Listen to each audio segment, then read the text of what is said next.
Greetings all YouTubers, and I'm finally going to start it. I procrastinated long enough. I want to get this whole franchise out of the way.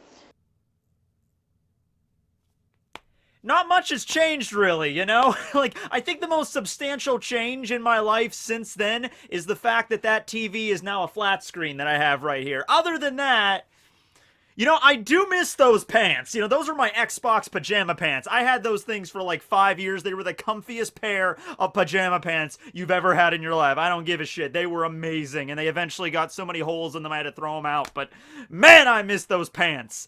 Honestly, I missed that TV. No, I didn't. That TV was crap. Alright, so this is going to be the last video of the decade, 2019, because the new decade starts with a 0. I've been seeing some people saying, well, no, the decade actually goes 1 to 0, and then it starts with the new 1, and I'm like, no, that's not how this works. When I see a 0 at the end of the year, that is way simpler for me and a lot of other people, so that's the way it's gonna be, okay? So, last video of the decade, I figured, hey, I started this channel, well, I didn't start the channel with Bleach, but that's when I really became kind of, you know, I started being noticed, okay? Nobody really paid attention to me in the pre-Bleach days. If there's anybody watching this that started watching me back pre-Bleach, good job, man, or whoever you are. Great job, seriously. But yeah, I started talking about Bleach, and then that got me into the whole anime community thing, and then after Bleach ended, One Piece, all that stuff. So, since it started with Bleach,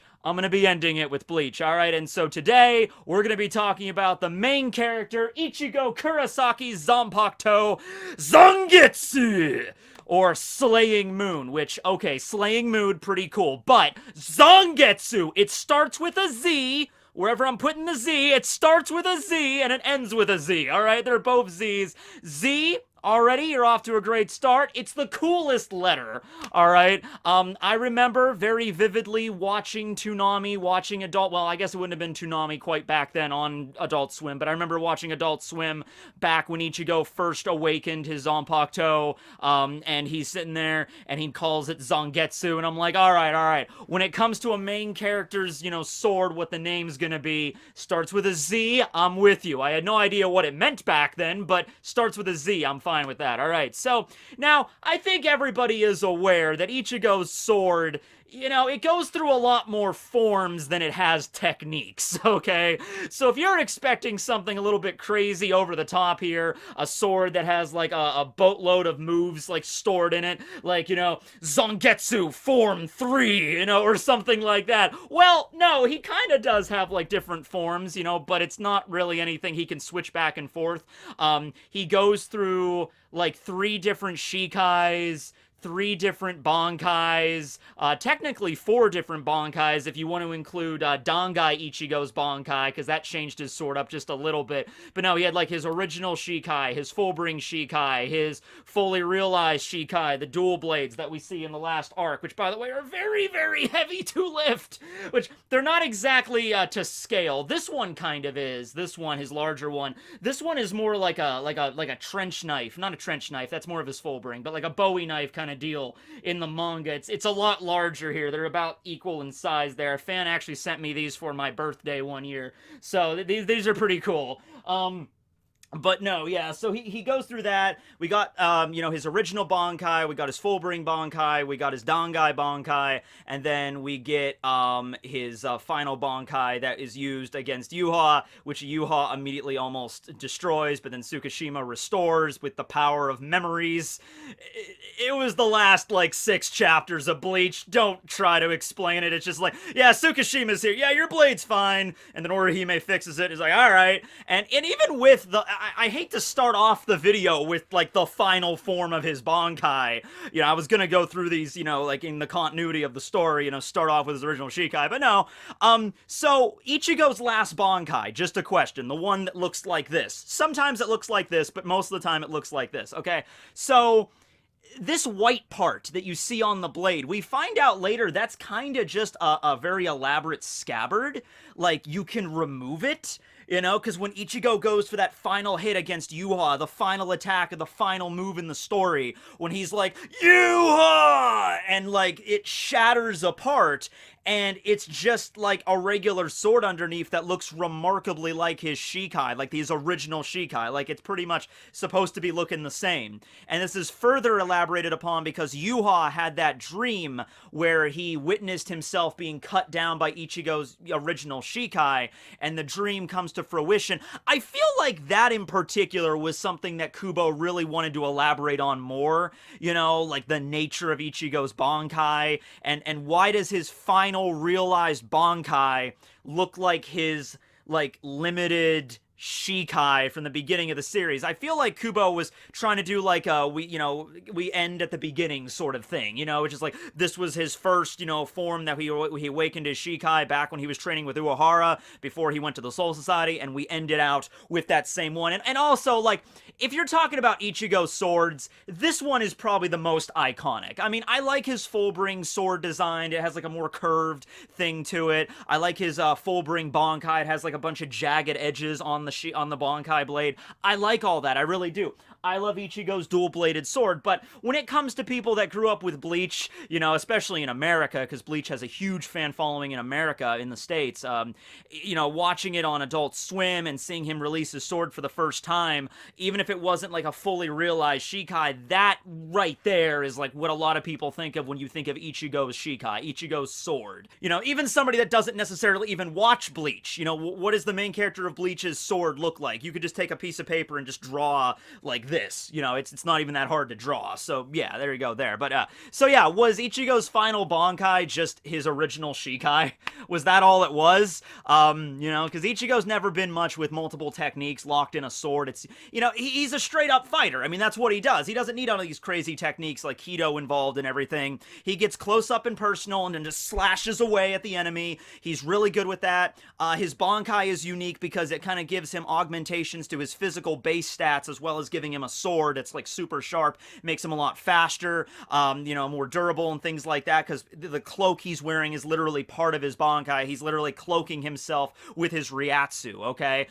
Which can kind of come back to like Reishi and, you know, Ryatsu manipulation from Quincy's. That kind of goes there too. Also, check this out. Yeah, this is the Bleach Brave Soul drawing of what it would be like if Ichigo fully realized his Quincy powers. This is the thing that I thought this was going to do, right?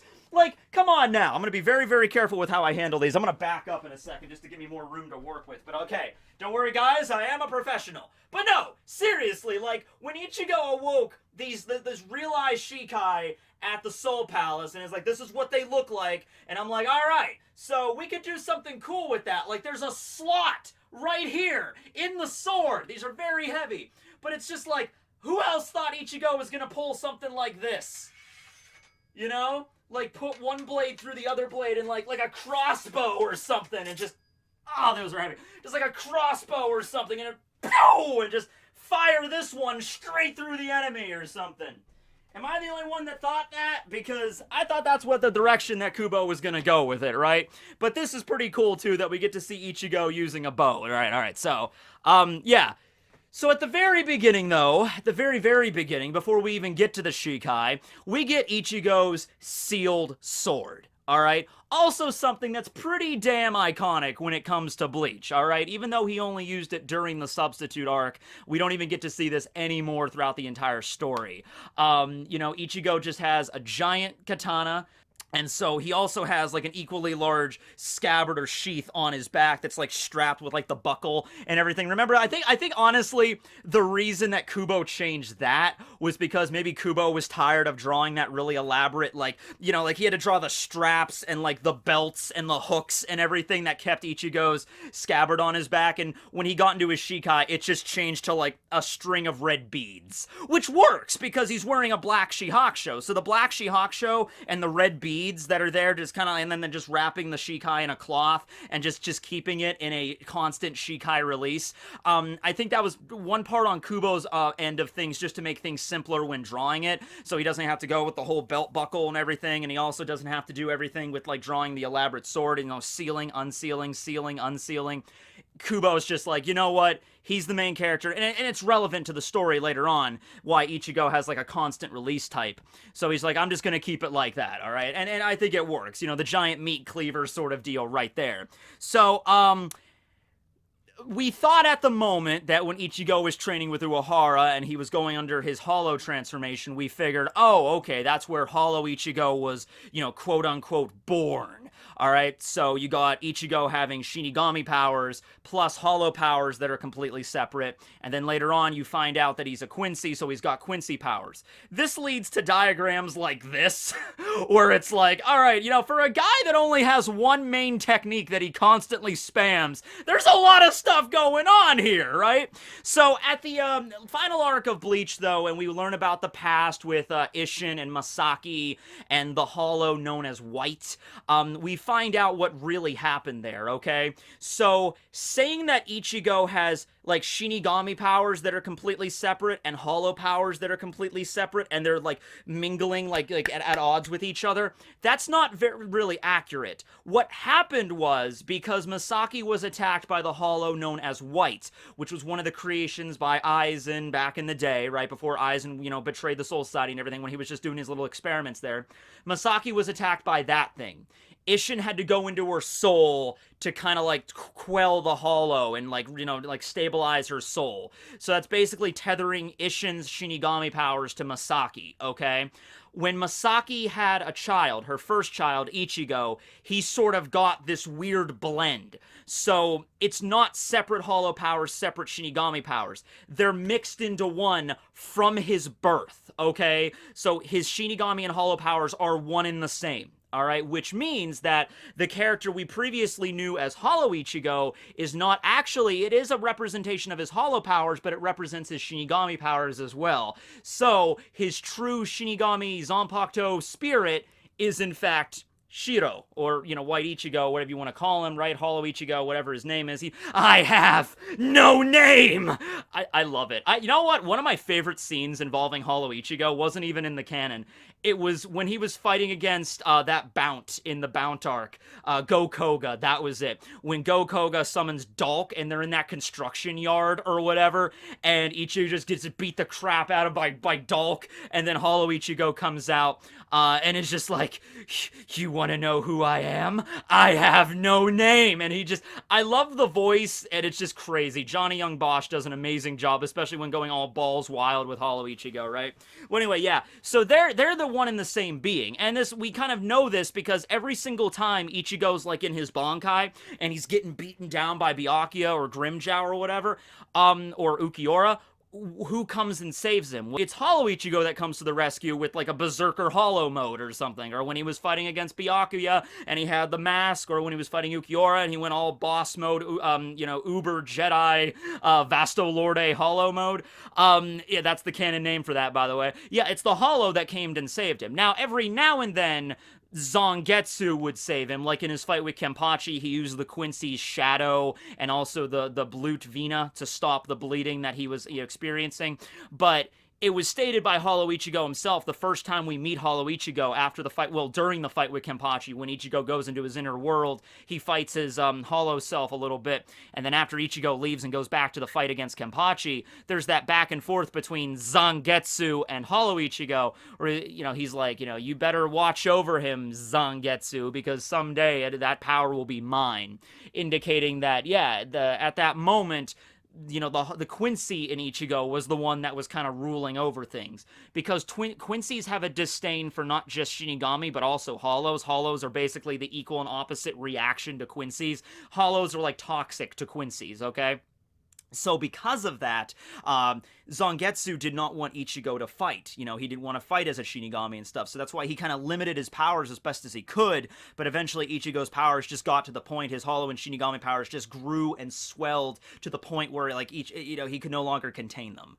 And so that's where originally the Quincy and Ichigo hated it, but as he grew along with Ichigo, he realized that, no, I just want to see Ichigo grow and become stronger as like a source of his power. So he kind of, at the beginning, he followed the will of Yuha Bach, because the will of Yuha kind of resides in all Quincy's. And so at that point, though, just because of Ichigo's crazy powers, and also I'm imagining the Hollow in him, the Hollow kind of broke that connection. So even the Quincy and Ichigo no longer was loyal to Yuha. All right, so that's what I think there. And yeah, because of that, though, it took a while for Ichigo to awaken the Quincy powers truly. And if you ask me, he never really did. We never saw Ichigo bust out a bow or anything like that. He did use Blut Vina, but I don't believe he ever used Blut Vina in a controlled way, or the other one, Blut Arteria, or whatever it was called. You know, there was a defensive one, which is Vina, that was used, like, most of the time, and then there was, like, the Artery one that was used, like, twice. I don't think Ichigo ever trained to the point where he can master that, and it makes sense, because Ichigo was training with the Zero Squad in the Soul Palace. He wasn't training with Quincy's, he was training with the best of the best of the best of Shinigami. Alright, so it makes sense why he wouldn't just land in the battlefield and the Soul Society be like, I got all these Quincy techniques all of a sudden. You know, he never had a proper Quincy teacher. So maybe Uryu or Ryukin could have taught him some things, but still, it would have been cool to him access like a bow or like look like this during the final battle with Yuha. That would have been pretty damn sweet, right? But anyway, yeah, so that's the whole situation with Ichigo's powers, okay? So when we see this Shikai, and then at the end of the Soul Society, this Bankai, these only represent a small percentage of Ichigo's fully realized power. Also a problem here was that Ichigo never used an Asauchi to awaken his Zanpaktou. This is not a good thing. When Nemeo was talking about this, and he was going over it in the Houden, the Phoenix Palace and everything, he wasn't saying it like, you know, yo, Ichigo, you don't have an Asauchi. That means you're so badass, you don't even need one. No, Asauchis are a good thing, because it basically provides a blank template for the Zanpaktou. For a Zanpaktou to awaken fully without an Asauchi, that's never happened. Even Nemea stated that. Like, in the entire history of the Soul Society, all the captains, all the vice captains, the Zero Squad, doesn't matter. No one has fully awakened a Zanpaktou without one of my Asauchis. Okay? So yeah, Ichigo was able to use these old school Zanpaktous, like his old school Shikai and Bankai, but it wasn't full strength, and it was kind of unstable, and that might have been as a result of like how like his inner turmoil, you know, fighting against himself. Probably a big part of that was also not using the base template for a Zanpaktou. So, with training with Nemaya in the Houden, they unlock this power with the Asauchi. This is what Ichigo's Asauchi looks like. Remarkably similar to his hollow mask, remarkably similar to the hollow white that attacked Misaki back then, so that's where all that comes from there. Forms together, and Ichigo accepts himself for who he is. He realizes, you know, the blade is not with me. The blade is not my friend. The blade is not my comrade. The blade is not my master or my mentor. The blade is me. I am my Zanpaktou. And then the forms of Quincy Zangetsu and Hollow Zangetsu appear behind Ichigo, and he wields his blades, representing both of them. And then with the Asauchi serving as the proper base, you know, and then he's ready to fight at full strength. Okay, so that's his fully realized powers. I am kind of skipping over his Fullbring. His Fullbring is, in terms of physical power, stronger than his originals, but really that percentage, I think, lockdown is still happening. So it's still not an Asauchi at this point. It's just that with his Fullbring training completed, and he awakened that Kamen Rider, you know, Power Ranger Super Sentai outfit, and he's got his trench knife here with his weapon. When he got his powers back, just his Fullbring abilities, which were mostly physical, mixed with his Shinigami Hollow Quincy powers that he already had, creating his Fullbring Shikai, Fullbring Bankai. Yes, physically they are stronger, but still in terms of the overall potential they could be, still very limited, okay? So that, if that makes you feel better about the time that Ichigo got a new Bankai, and then like only a couple dozen chapters later, Hashwolf just slices it in half, and you're like, what the fuck, he just got it back! What? And it's just like, if that makes you feel better, it really doesn't, but, you know, that's the reason. Don't think of it like, you know, yeah, this is Ichigo's Fullbring Bankai. It's like 50 times stronger than his original. No, not really. It's not 50 times stronger than the original. It's just, you know, a little bit more, you know, just physical strength. You know, Ichigo can run faster, you know, swing harder, all that stuff. But beyond that, it's still limited, okay? We don't get the fully realized thing until the training at the Soul Palace with Nemea. Let's talk Getsuga Tensho.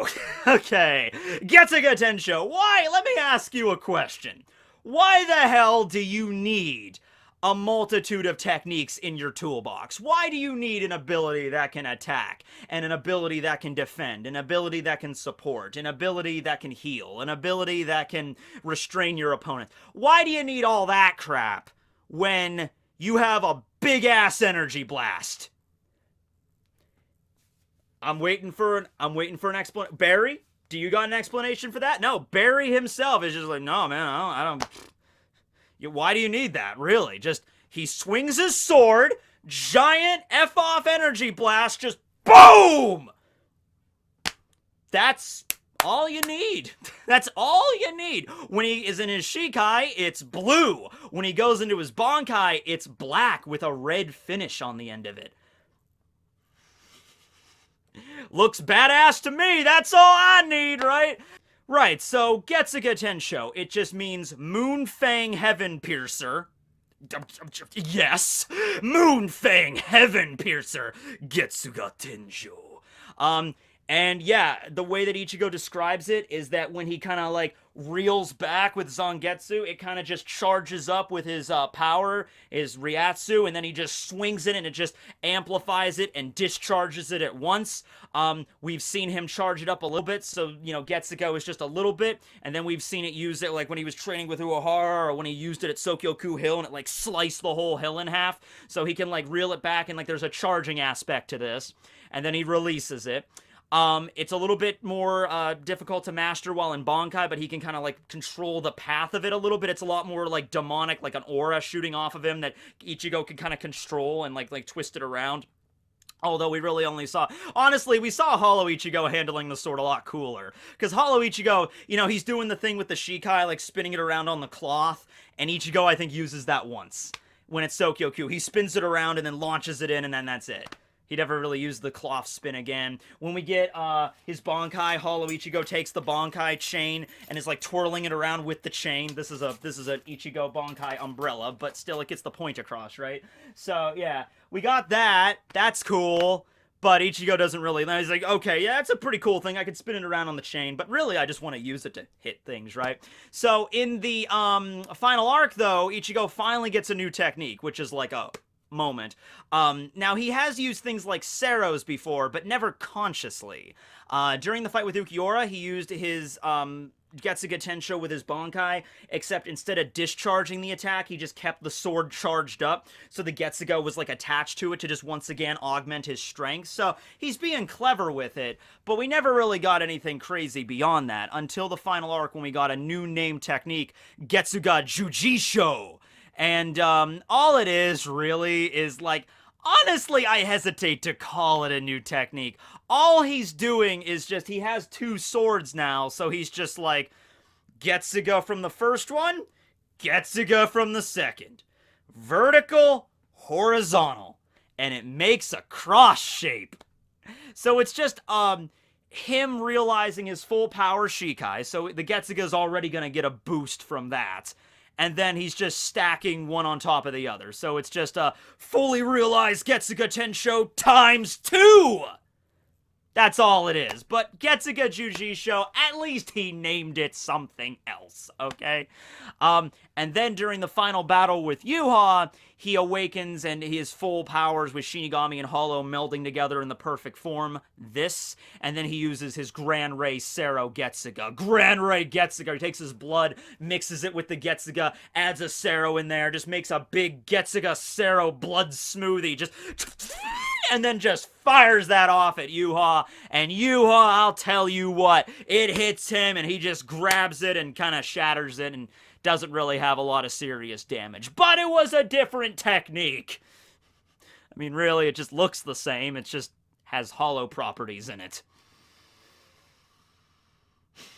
I like Ichigo. It's okay, Ichigo. You don't... This doesn't need to be like Hunter x Hunter, you know, where a character will have, like Kite has his crazy slots with, like, you know, 9 different moves in it, or, like, techniques or weapons or whatever.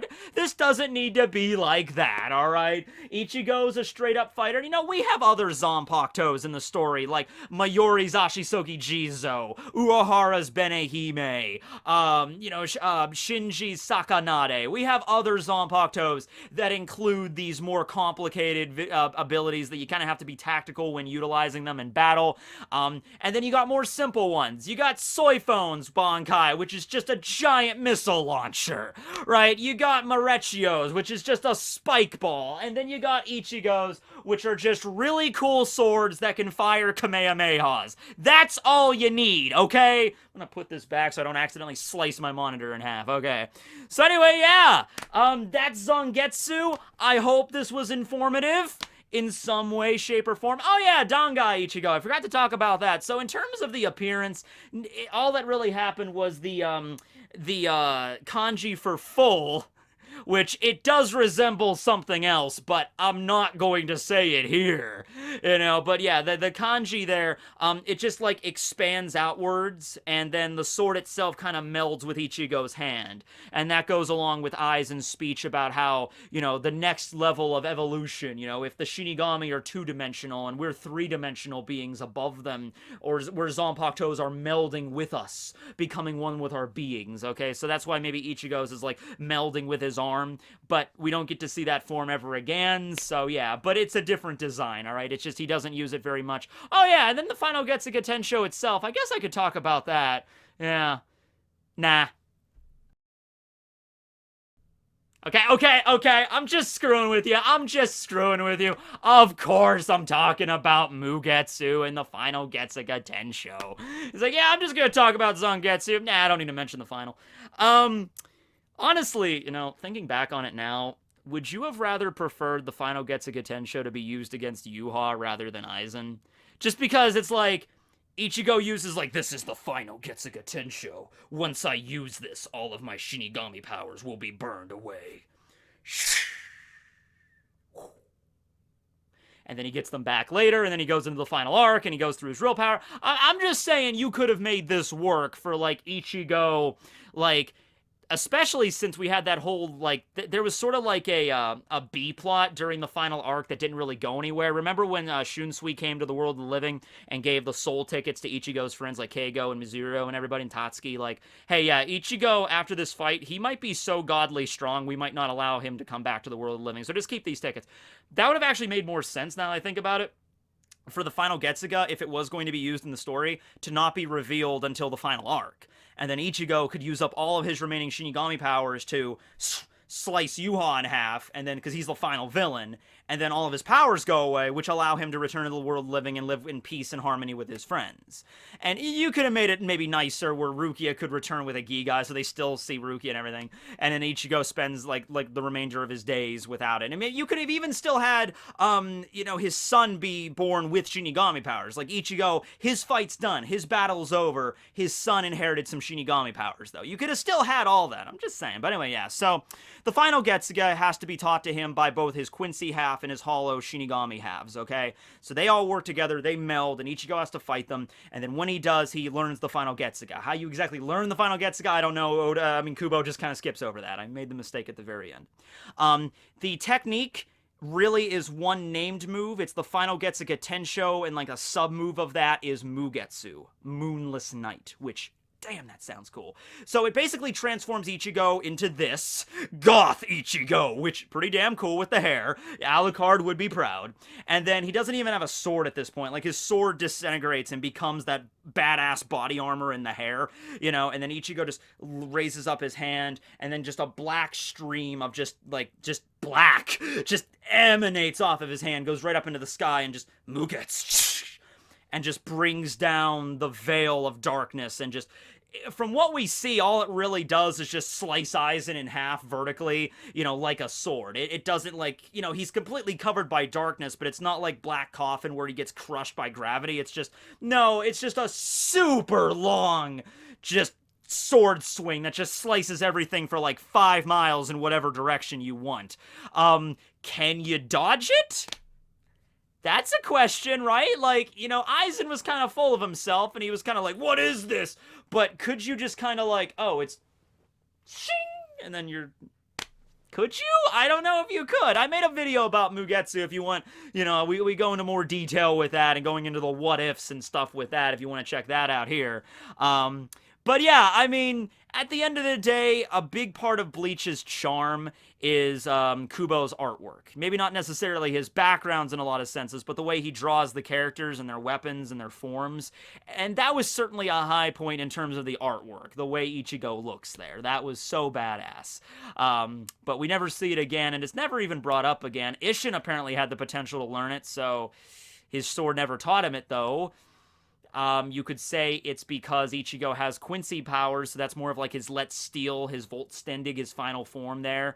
But Isshin was also able to learn it, so does that mean all Zanpaktos have like the final burnout attack where it's like, you know, like Soifon's Suzu Meibachi? It could awaken to the form where it's like an even bigger missile, but when it detonates, all of her powers used up and her Shinigami. Does every Zanpakuto have that failsafe, like the kill switch technique, where it's like just use up all your Shinigami powers in one epic attack, after it's over, it's done, you're out of power? That would have actually made the series maybe a little bit more interesting, to know that every Shinigami had that final, like, last minute, you know, failsafe attack, where it's like, this is it. Kind of the equivalent of, like, Vegeta in Dragon Ball, like, using the self-destruct attack against Boo. Kind of like everybody could do that, but it cost for your own life. Sort of something like that. That would have made things maybe a little bit more interesting. But no, from what we understand, Ichigo and Isshin were the only ones able to learn that final Getsuga kind of move. So, whatever. Anyway, I hope you enjoyed. Thanks you guys for watching me this year. Hopefully next year, next decade will be even better.